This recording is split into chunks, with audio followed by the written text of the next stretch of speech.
Canada PR का सपना देखने वाले हर कैंडिडेट के लिए आज की वीडियो एक बहुत बड़ी गुड न्यूज़ लेकर आई है। 25 मई 2025 से कनाडा ने नए अपने पीआर के सिस्टम में बदलाव किए हैं और सबसे बड़ा पॉइंट ये है कि अब पीआर सिर्फ 30 दिन में मिल सकती है। जी हाँ, आईआरसीसी ने 4 बड़े पीआर के ड्रॉ अनाउंस किए हैं। इनके रूल्स और प्रोसेस पुराने सिस्टम से काफी डिफरेंट है। अगर आप इस वीडियो को स्टार्टिंग से लेकर एंड तक ध्यान से देख लेते हो तो आप अपनी पीआर जर्नी का डायरेक्शन चेंज कर सकते हो।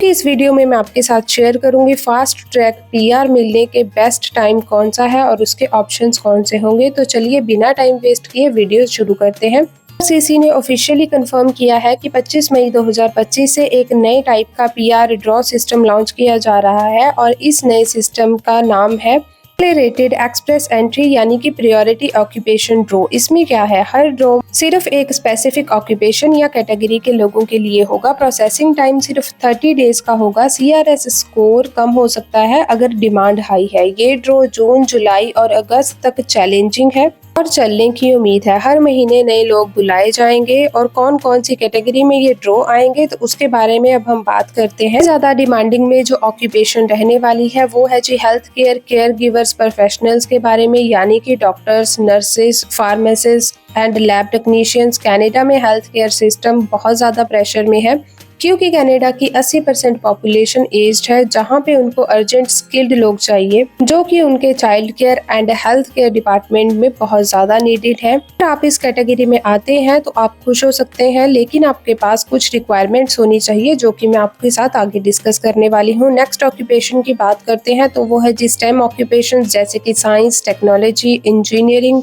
मैथ की फील्ड के लोग जैसे software developers, data analyst, cyber security experts या इंजीनियरिंग्स। इन लोगों के लिए बेस्ट अपॉर्चुनिटी होने वाली है। नेक्स्ट बात करते हैं ट्रेडर्स एंड ट्रांसपोर्ट वर्कर्स की।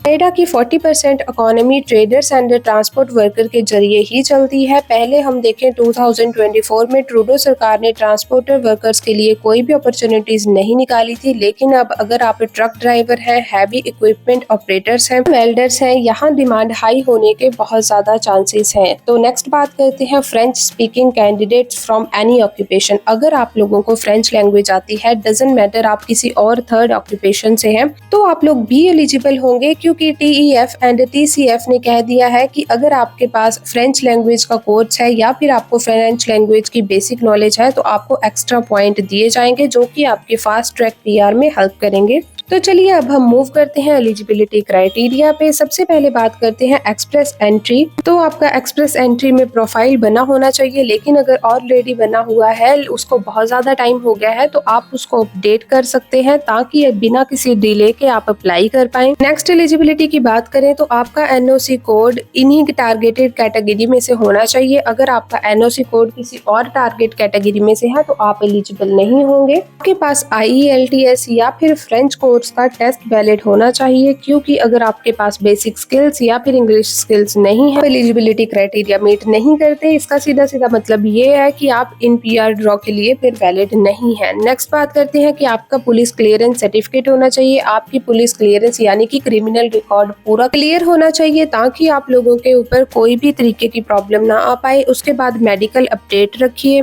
अगर आप मेडिकल करवा लेते हैं तो आपका मेडिकल 1 ईयर तक वैलिड रहता है। ये बहुत सारा क्वेश्चन आ रहा था कि आखिरकार कब तक मेडिकल वैलिड रहेगा, तो 1 साल तक वैलिडिटी होती है। अगर आप चाहते हैं अभी अप्लाई करना तो आप अपना मेडिकल करवा कर रख सकते हैं। Move to the another point. So proof of funds valid होने चाहिए। ये बहुत ज्यादा मस्ट है ताकि आप उनको दिखा पाए कि आपके पास इनफ फंड्स हैं टू सपोर्ट योरसेल्फ। और टिप मैं आपको देना चाहूंगी कि अगर आपका सीआरएस स्कोर लो है, जैसे कि 375 या 400 के बीच है, तब आप जरूर अप्लाई करिए, क्योंकि अब सिलेक्शन स्कोर सिर्फ स्किल्स पे नहीं बल्कि उसकी डिमांड पे भी होगा। सो अब बात करते हैं कि सिर्फ 30 दिन में पीआर कैसे मिलेगी। आईआरसीसी ने अपने इंटरनल प्रोसेसिंग सिस्टम को स्ट्रीमलाइन किया है। प्रोफाइल शॉर्टलिस्टेड होने के 7 दिन के अंदर ही ITA यानी कि इनविटेशन टू अप्लाई आ जाता है। डॉक्यूमेंट सबमिट करने के बाद 14 दिन के अंदर आपकी फाइल रिव्यू में जाएगी। नेक्स्ट 10 to 15 डेज में medical, then background check complete. Total approx 30 days में आपको को पीआर यानी कि कंफर्मेशन ऑफ पीआर मिल सकता है, लेकिन इसमें सिर्फ वही लोग क्वालिफाई करेंगे जिनकी प्रोफाइल एक्यूरेट और अपडेटेड है।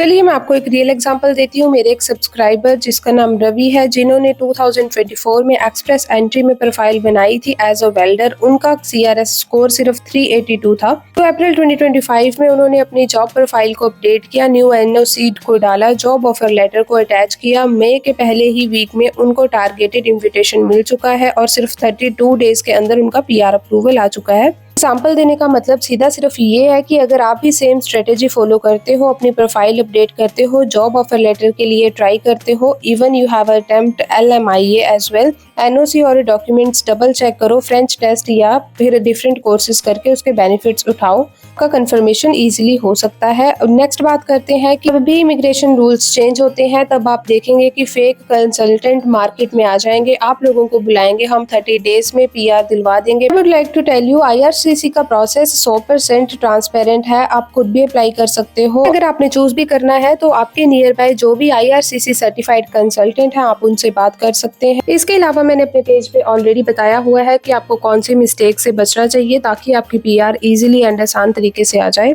तो आप उन वीडियोस के लिए और डेली अपडेट्स के लिए मेरे चैनल के साथ जुड़ सकते हैं, मुझे सब्सक्राइब कर सकते हैं। ये वीडियो पसंद आई हो तो इसे लाइक कर दीजिए and follow me for the more details. Thank you so much for watching.